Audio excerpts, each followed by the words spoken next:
عام زندگی ہو یا شادی کے بعد کی زندگی ہو، اچھی زندگی گزارنے کا پہلا اصول یہ ہے کہ انسان کا اللہ تعالی کے ساتھ اپنا تعلق، اپنا رشتہ، اپنا معاملہ بالکل درست ہو. کیونکہ خطبہ نکاح میں جو پہلا حکم ہے وہ کیا ہے؟ یا ایھا الذین آمنوا اتقوا اللہ حق تقاتہ ولا تموتن الا وانتم مسلمون.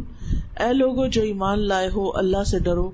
جیسا اس سے ڈرنے کا حق ہے، اور تمہیں موت نہ آئے مگر اس حال میں کہ تم فرما بردار ہو، مسلم ہو.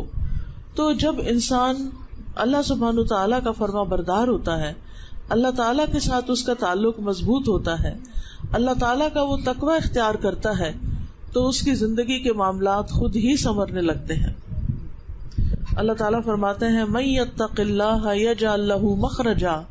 ویرزقہ من حیث لا یحتسب. جو اللہ کا تقوی اختیار کرتا ہے، اللہ سبحانہ وتعالیٰ اس کے لیے مشکلات سے نکلنے کا رستہ بنا دیتے ہیں، اور اس کو وہاں سے رزق عطا کرتے ہیں جہاں سے وہ سوچ بھی نہیں سکتا. ہم کہتے ہیں نا کہ ہماری زندگی کیسے خوشگوار ہو، ہماری زندگی کیسے خوبصورت ہو، اور اس کے لیے ہم سمجھتے ہیں کہ ہمارے پاس مال زیادہ ہو، ہمارا گھر بڑا ہو، ہماری گاڑی ہو، ہمارے پاس بہت سارے قسموں کے کپڑے ہوں، برانڈز کے، اور پتہ نہیں کیا کیا، تو اس سے ہماری زندگی خوبصورت ہو جائے گی. یہ صرف دنیا کی زندگی کا ظاہری پہلو ہے. بہت سے لوگوں کے پاس یہ چیزیں بہت بڑی مقدار میں بھی ہوتی ہیں، لیکن اس کے باوجود وہ خوشحال نہیں ہوتے، وہ خوش نہیں ہوتے، ان کے دل اندر سے خالی ہوتے ہیں، ان کے آپس کے تعلقات اچھے نہیں ہوتے. کیونکہ انسانوں کے بھی آپس کے تعلقات اسی وقت اچھے ہو سکتے ہیں جب انسانوں کے اندر اللہ کا تقویٰ ہو، اللہ کا ڈر ہو، جب وہ ایک دوسرے کو اللہ کے ڈر سے حقوق دینے والے ہوں. اور اگر کوئی اللہ کے ڈر سے حق نہیں دیتا، اللہ کی خاطر نہیں تعلق صحیح رکھتا، تو پھر آپ دیکھیں کہ انسان کی زندگی ٹھیک نہیں ہو سکتی. عموماً شادی کے بعد مرد یہ سمجھتے ہیں کہ شاید ہم نے بیوی کو بہت سے پیسے دے دیے، مال دے دیا، جیولری خرید کر دے دی، بہت اچھے اچھے برانڈ کے پرس لے کر دے دیے، تو اب اسے اپنی زندگی خود خوشحال گزارنی چاہیے. ٹھیک ہے، یہ چیزیں خوشی کا باعث ہوتی ہیں اور شوہر کی بہت بڑی عنایت ہو سکتی ہیں، لیکن بیوی کو تحفظ چاہیے ہوتا ہے، بیوی کو توجہ چاہیے ہوتی ہے، بیوی کو حوصلہ افزائی چاہیے ہوتی ہے. اور یہ تین چیزیں وہی مرد دے گا جس کے اندر تقویٰ ہوگا، جس کے اندر اللہ کا ڈر ہوگا. آپ دیکھیں کہ تحفظ کس طرح، یعنی بیوی کو سیکیورٹی چاہیے ہوتی ہے اس بات کی کہ اس کا فیوچر اس گھر میں محفوظ ہے. عموماً یہ ہوتا ہے کہ چونکہ گھر والے پہلے سے ہی اکٹھے مل جل کے رہ رہے ہوتے ہیں، ایک دوسرے کی نفسیات کو سمجھ رہے ہوتے ہیں، ایک دوسرے کے حالات کو سمجھتے ہیں، لہٰذا وہ سب ایک دوسرے کو انڈرسٹینڈ کر رہے ہوتے ہیں. جو نئی لڑکی آتی ہے اس کو شوہر کی سپورٹ چاہیے ہوتی ہے اس گھر میں ایڈجسٹ ہونے کے لیے، لیکن بعض اوقات مرد حضرات وہ سپورٹ نہیں دیتے اور لڑکی بالکل اپنے آپ کو تنہا محسوس کرنے لگتی ہے، اور ایسی صورت میں وہ بالکل اپنے آپ کو تنہا محسوس کرنے لگتی ہے، تو پھر وہ جو انسیکیورٹی ہوتی ہے کہ اس گھر میں میرا کوئی بھی نہیں، کیونکہ وہ 100% شوہر پر ڈیپینڈ کر رہی ہوتی. اور کسی بھی بیوی کی عزت جو ہوتی ہے وہ شوہر کرواتا ہے اس گھر میں، یعنی بہنوں سے، ماں سے، بھائیوں سے، تمام رشتہ داروں سے. اور اگر شوہر کی طرف سے عورت کو یہ سپورٹ اور یہ تحفظ نہیں ملتا تو پھر بعض اوقات وہ اس گھر میں دل نہیں لگا پاتی، اس گھر میں جگہ نہیں بنا پاتی. لہذا شوہر کے لیے بہت ضروری ہے کہ وہ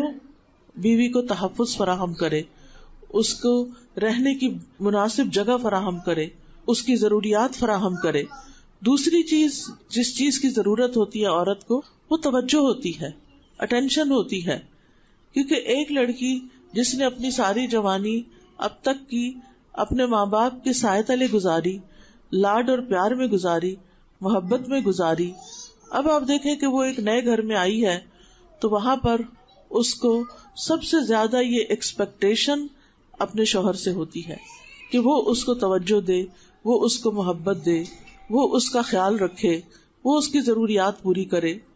لیکن اگر اس کو شوہر کی طرف سے یہ توجہ نہیں ملتی، ٹائم نہیں ملتا، وہ بیوی کو نظر انداز کر دیتا ہے، وہ بیوی کو وقت نہیں دیتا اور چھوٹی چھوٹی باتوں پر نکتہ چینی شروع کر دیتا ہے، یا کسی تیسرے بندے کی خاطر بیوی سے جھگڑا شروع کر دیتا ہے، یا پھر سنی سنائی باتوں میں آ کر الزام تراشی شروع کر دیتا ہے، تو اس سے گھر کبھی بھی آباد نہیں ہو سکتا. اسی طرح بیوی کو حوصلہ افزائی چاہیے ہوتی ہے، یعنی وہ چونکہ ڈرتے ڈرتے اس گھر میں قدم رکھ رہی ہوتی ہے تو ہر چیز میں شوہر کی طرف دیکھتی ہے کہ اس کا شوہر اس معاملے میں اس سے کیا کہتا ہے، اور اگر وہ اس کی حوصلہ افزائی کرے، وہ اس کو انکریج کرے، وہ اس کو آگے بڑھائے، کیونکہ انسان کی گروتھ شادی کے بعد رک نہیں جانی چاہیے. عام طور پہ ہم سمجھتے ہیں پڑھائی لکھائی ہوگی، ڈگری لے لی، اب شادی ہوگی، بس بات ختم، ہم سب کچھ چھوڑ کے بیٹھ جاتے ہیں. حالانکہ اللہ نے عورت کو بھی ایک دماغ دیا ہے، عورت کو بھی عقل دی ہے، سمجھ دی ہے، اور بعض اوقات عورتوں کے اندر بہت ذہانت ہوتی ہے، بہت سی اسکلز ہوتی ہیں، بہت کچھ وہ کر سکتی ہیں، لیکن شوہروں کی طرف سے ان کو حوصلہ افزائی نہیں ملتی، ان کو ساتھ نہیں ملتا، جس کی وجہ سے ان کی ساری صلاحیتیں ماری جاتی ہیں.